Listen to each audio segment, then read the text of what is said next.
मेरा नाम औश फातमा है और मैंने ये इनिशिएटिव किया था कोविड के दिनों में कि जो भी कोविड इन्फेक्टेड फैमिलीज़ हैं मैं डेली बेसिस पे जो है उनके लिए खाना बनाकर भेजूंगी।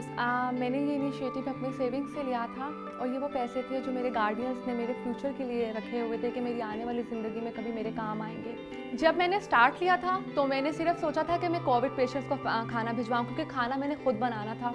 मैंने 25 फैमिलीज़ का सोचा था कि मैं डेली बेसिस पे 25 से 30 फैमिलीज़ के लिए खाना बना सकती हूँ, लेकिन डे वन ही जो मुझे लोगों ने कांटेक्ट किया वो 35 प्लस लोग थे, क्योंकि मैंने लाहौर का कोई रेडियस मेंशन नहीं किया था, मैंने किसी को ना नहीं की और मैंने जिसने मुझे कहा मैंने उनके लिए उसी दिन से खाना भिजवाना शुरू कर दिया। कमाल की बात नहीं है कि एक बच्ची कहती है कि मैंने भूखों को खाना खिलाना है। वो पुलिस का सिपाही है, वो डॉक्टर है, वो पैरामेडिक्स हैं, वो नर्सेज हैं, वो गरीब तबके हैं, ट्रांसजेंडर्स हैं, जो भी हैं, लेकिन उनको ये एहसास देना है कि ये जो खाना कोरोना के दिनों में मैं उनको पेश कर रही हूँ ये उनके घर से आया है, इसमें खैरात नहीं है, इसमें मेरी मेहनत की मोहब्बत शामिल है कि मैंने अपना भाई या बुज़ुर्ग समझते हुए ये खाना बनाया कि तुम ड्यूटी दे रहे हो, पुलिस का एक सिपाही है, तो मैं तुम्हें खाना भेज रही हूँ कि तुम्हें याद आए कि कोई बहन तुम्हें याद कर रही है। तो मेरी मोहब्बत का, अकीदत का तोहफा है।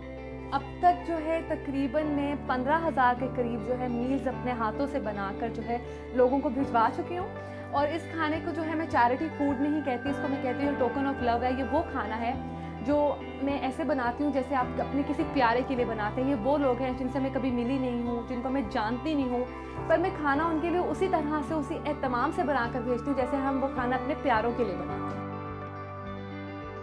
मुआशरों की जो तश्कील होती है वो उसकी बुनियादी इकाई फ़र्द है, तो फ़र्द को अपनी ज़िम्मेदारी में महसूस करनी चाहिए। अगर उसके पास वसाइल हैं तो उसको वसाइल शेयर करने चाहिए। अगर वो खुदा न खास्ता ज़रूरतमंद है तो दूसरे अफराद को चाहिए कि वो उसके साथ मोहब्बत का रिश्ता कायम करें। ग्रोसरी करने के लिए मैं खुद जाती थी, मैं घर में सामान लेकर आना, काटना, बनाना, हर चीज़ मैं खुद करी थी। मैंने अपने पास कोई मेड नहीं रखी, कोई हेल्पर नहीं रखा, इवन कि मैंने किसी को हेल्प के लिए अपने पास नहीं बुलाया कि ये ना हो कि ज़रा सी बेहतियाती की वजह से मैं इन्फेक्टेड हो जाऊँ और मैं इस जिम्मेदारी को निभा ना सकूँ। कोरोना ख़त्म नहीं हुआ, हमें एहतियात का दामन छोड़ना नहीं है। कोविड हो, फ्लड्स हों, बारिशें हों, तूफ़ान हों, फ़र्द को फ़र्द के साथ मोहब्बत करनी चाहिए।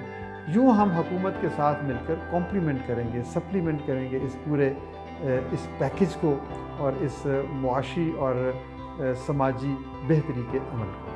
लाहौर से बहुत से ऐसे एरियाज़ थे जो काफ़ी दूर दूर थे, मैं वहाँ तक खाना भिजवाती रही हूँ। मैंने उसके लिए राइडर्स हायर किए थे, वो लोग हायर किए थे जिनकी पेंडेमिक्स में जॉब्स चली गई थी, तो मुझे था कि मैं उनके को भी किसी तरह से हेल्प आउट कर सकूँ किसी भी ऐसे हालात में, या चाहे वो ज़मीनी आफात हों, आसमानी आफात हों, कोई भी ऐसी सूरत जब है आपको लगता है कि दूसरों को आपकी ज़रूरत है, तो घर में डेली बेसिस पे खाना बनता तो है।